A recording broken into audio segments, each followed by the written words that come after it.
wiilkan wuu ku dhagan yahay hadda gabadhan wuu ku dhagan yahay waa ku jeclahay waa kula booda saan waaye naftan qaar ku soo celina malkumudkan ka ila yes xukunkii aad ku xukunto ayaa lagu xukumi doonaa qiyaastii aad qiyaastan waa lagu qiyaasi doonaa sidaas kale waligaa si qaldan dadka u qiyaasin xukun qaldanna ku xukumin waxba maanta waxaan halkaas dhigaynaa cimaamadaha hooyooyinka oo dhan waxaan u jeednaa maalin kasta hooyo frontline ka fadhida hooyo ilmaheedii ku daba dhagan hooyo ilmaheedii gacmaheeda laga bixinayo hooyo ilmaheedii u ooyeysa hooyo ilmaheedii leh cunugeygii waxaan soo arkay si ah hooyo walwalaysa hooyo aniga in la hadlaya marka hadda hooyadii aan la hadlayo iyo marka aabaha aan la hadlayo laba ii kala taa hooyadii markii aan la hadlayo micnaha anoo ilmahan waca anoo ilma ah ayaan waca hooyaday oo isla hadalnaa haddii aan la kulmayana sidaas oo kale anoo ilma ah ayaan la kulmaa oo sidii ilmihii u hadlay laakiin aabaha haddii aan la kulmayo iyo haddaan wacayo waxaan u wacaa anigoo iska dhigaya nin maaragtay yaa garayga fur leh anoo iska dhigay oo le aabba xagee xaaladuhu marayaan war ma garad sidaas weeye waalidku hooyo markasta way ka duwan tahay aabbe annaga marka hadda maanta waxaan la haynaa oon la dhilgaranaynaa oon u jeednaa hooyooyin keligood ilmahoodii wata hooyooyin keligood maxkamad taagan hooyooyin keligood ka walwalaya ilmahoodii meesha ku dambeeyey hooyooyin aan hurdo seexanin hooyo ka fakaraysa cunugeeda berri muxuu noqon doonaa aawe aabbayaashii anigu ma arag aabba leh waa la isoo dacwooyo ilmaha laygu haystaa anigu ma arag aabba leh booliis baa guriga igu imaaday oo ilmahan u baqayaa anigu ma arag aabba leh ilmahaygiyaa la qaatay oo dad baa qaatay aabba leh ma arag gabdhaheennaan hooyooyinkaana ilmaha kama soo saarin geed salkiis ilmahan ayagii nin baa wada dhalay aawo ninkii waxaan aragnaa maalin kasta gabdho soomaalida dhibaataysan cabsanaya nimankaan balaayo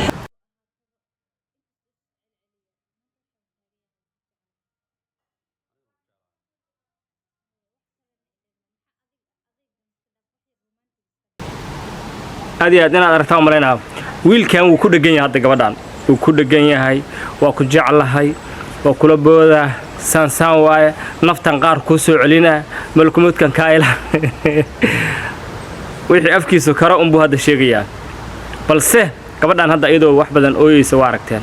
iyadoo ilmaheedii lagu haysto sida hadda u jeedaanba oo booliis guriga ugu imaanayo oo ilmihii la fakanaysa oo warwarsan dada waxay leeyihiin gabadhan way waalanta war dumarka inay waashaan yaa ku kallifay inay waashaan dumarka yaa ku kallifay inay qaylayaan gabadhan hadda waan la yaabannaa markasta waxaan leenahay gabadhan maxay saanlata maxay waxaan dhan u samaynaysaa maxay u qarribanta dee qofku waa nafla waa la qarribaa qofku waa nafla wuu qarrimayaa qofka haddii la gaarsiiyo wuu waalanayaa gabadhan wiilkan kula dhagan waa ku jecluu yiri waa kaa hela waa ku jecla waa u imaada gabar waa waxaan qalbigeeda yeesiis dhowr habeen hadduu la joogayna faryaro bidixu ka baxa waa laga kaxaysta waa tan iyada ku haysa ninkayga xagila la aada arrinka hadda iga qancin mayso waa ku kala dhamaanayna meesha waa lagu kala tegayaa arrinkana deeq xamar ugu wadid oo adiga iyo deeq isqabo ka darwiishu jooga adiga Sweden baa geena waana geesay iminka ninkan ma anigu ya qabaa miso adigu ku qabaan waxaan garan waayay daahirow nin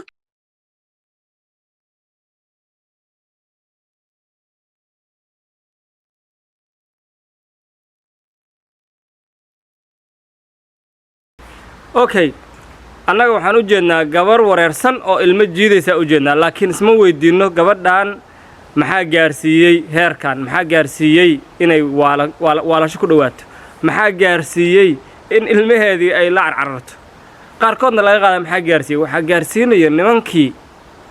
nimankii ayaa markay rabaan oo ugu horeysana saan ugu dhagaya markii ay dhadhamiyaanna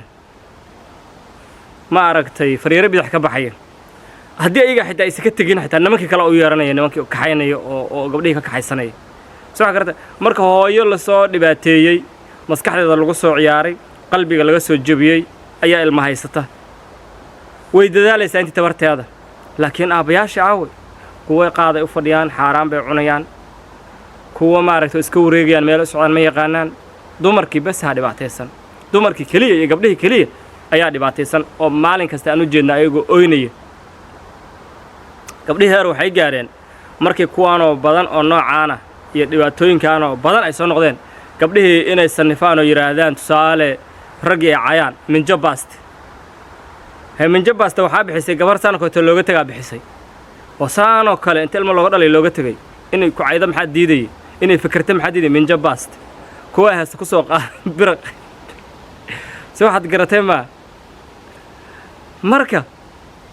maxaa marka waxaan raggaan wax raggu keenay soo maa kuwa waxay guursadeen dadyow kale maba badna marka loo fiirsho neeshinada kale dadyow ka qaba dadyow kale maba badna gabdhaheena gabdha yar tira yar laha qaba hase yeeshee tirada yartoo qabta social media waxaan ku aragnaa maalin kasta naagaha Soomaalida iyo nimanka qaba ummadaha kalaha waa isla joogaan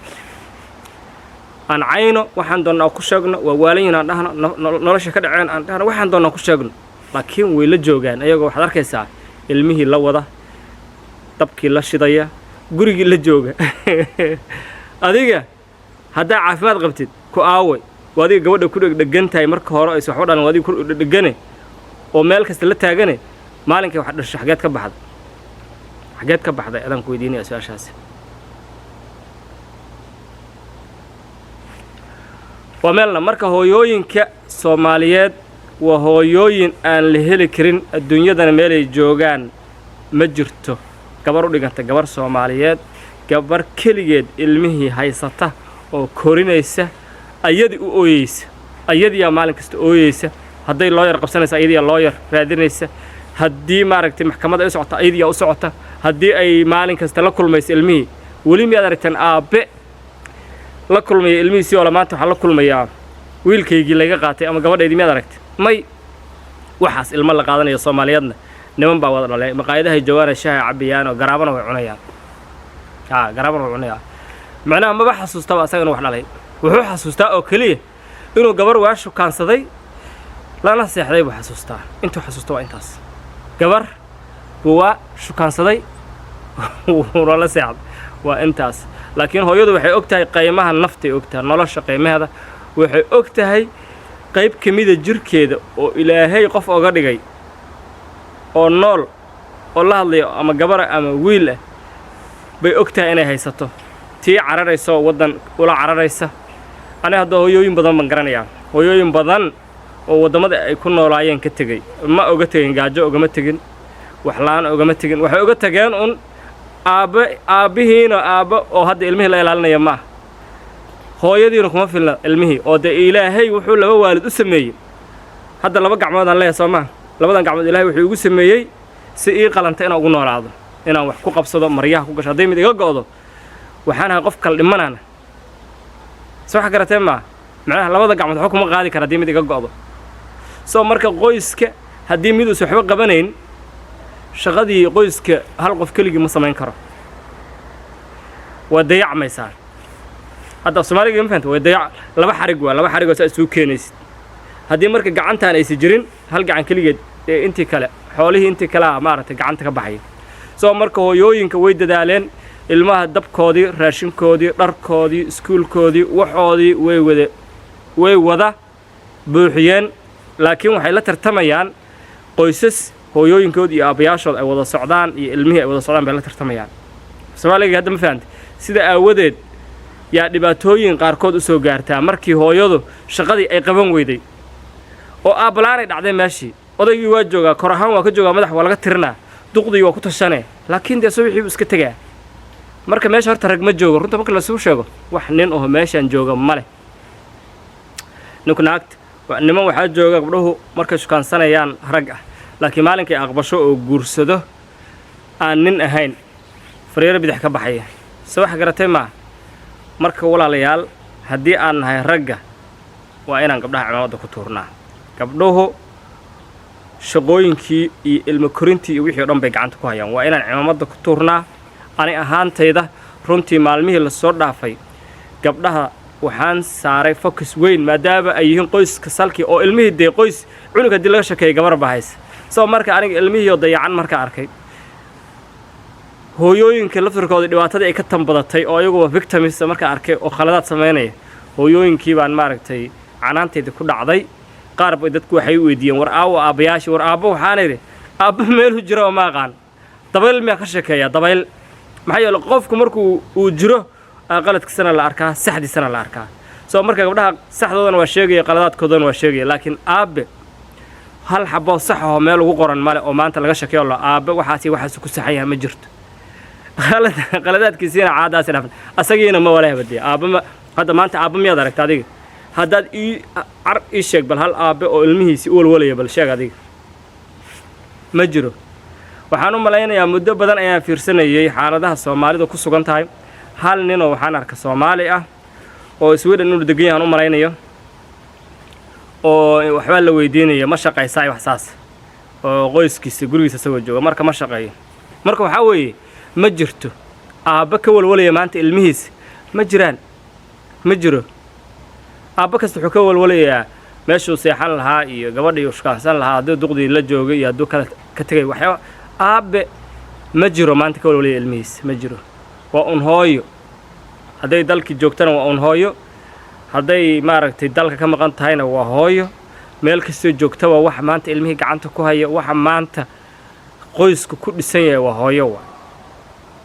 raggii waxay noqdeen waxaan jirin waxay noqdeen wax khasaare ah oo ilaahay khasaare ah dumarkan u soo diray bay noqdeen waxay noqdeen wax naftooda aan waxba ugu fadhin waxay noqdeen wax naftooda hadiiba ay soo hoyato bay nasiib leeyihiin marka gabdhaha Soomaaliyeedow walaalayaal dad kale oo wax ka sheegna ma jiraan adinka inaan wax ka sheegna moogiye annagu uma jeedno rag marka raalli ahaada dee raalli ahaada kolley wax kasta oo qaladahood leedihiin nimankii baa meesha ka baxay oo nimankii waxaan la qaban lahaa baa meesha ka baxay Soomaaliyeed ma fahanteen marka mastar caruureed kabaha ragga ayuu gashan doonaa hooyooyinkana cimaamadooda ma haysto gabdhaha hooyooyinka cimaamadooda waa sii daayay kuwa hooyooyinka noqon doona cimaamadooda waa sii daayay wixii hadda ka dambeeya waxaa hooyooyinkana gartoodan siin doonaa aabayaasha aabba ku sheegyada markay gabar tahayna shukaansanaya markay wax dhalaan fariir bidix ka baxayana waxaan leenahay waa ishaynaa oo videogan haddii soo gaaray fadlan video YouTube channelkayga subscribe saara waad ku mahadsantiin daawashada mahadsanidin